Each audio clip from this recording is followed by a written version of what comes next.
जो नसीब में ना हो वो हाथ फैला कर भी नहीं मिलता। आज कुछ ऐसा ही हुआ मेरे साथ।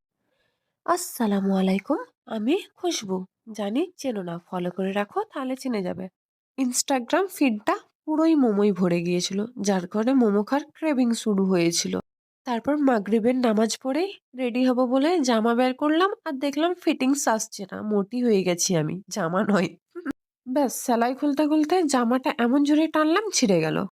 তারপর অন্য একটা ড্রেস বের করে আয়রন করতে লেগে গেলাম।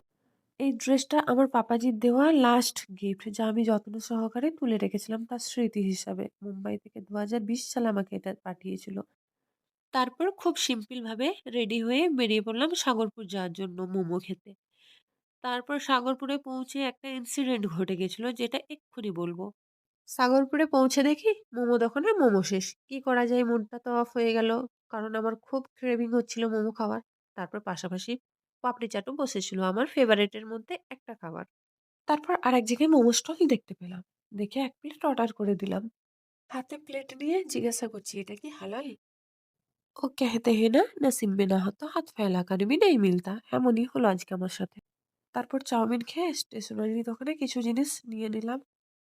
তারপর কাপড় দোকান আর ইলেকট্রিক দোকানের দরকার সেরে বেরিয়ে পড়লাম বাড়ির জন্য। Tata bye bye. এখানে আমাদের ব্লগ শেষ।